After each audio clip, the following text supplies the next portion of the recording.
সাধারণ শিক্ষার্থীদের নিন্দা ও উদ্বেগ। ঢাকার ঐতিহ্যবাহী sir Salimullah medical college Mitford হাসপাতালের ৩ নম্বর গেটের সামনে মোহাম্মদ সোহাগ নামের একজন ভাঙ্গারি ব্যবসায়ীকে পাথর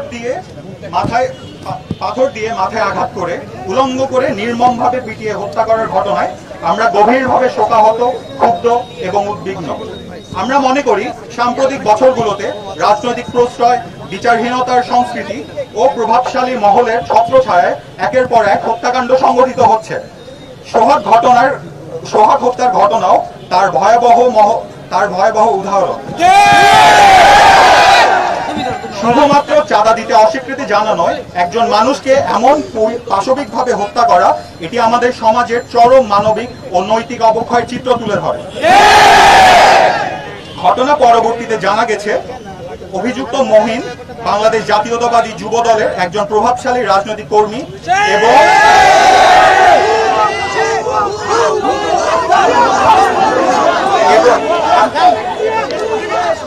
তার বিরুদ্ধে চাঁদাবাজি, নিয়োগ বাণিজ্য সহ অসংখ্য অভিযোগ রয়েছে। অথচ তার এসব অপকর্ম রাজনৈতিক পরিচয়ের কারণে তার বিচারহীনতা নিশ্চিত হয়েছে, যার পরিণতিতে ঘটেছে এই নির্মম হত্যাকাণ্ড।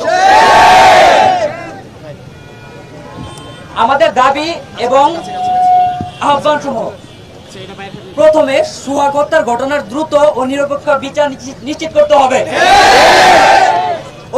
অভিযুক্ত মাহিন, রবিন সহ সকল খুনিকে গ্রেপ্তার করে সর্বোচ্চ শাস্তি নিশ্চিত করতে হবে। সমগ্র বাংলাদেশে চাঁদাবাজি ও নিয়োগ বাণিজ্যের বিরুদ্ধে কঠোর ব্যবস্থা গ্রহণ করতে হবে। রাজনৈতিক পরিচয়ের অপব্যবহার করে অপরাধীদের রক্ষা করার সংস্কৃতি থেকে আমাদের বেরিয়ে আসতে হবে।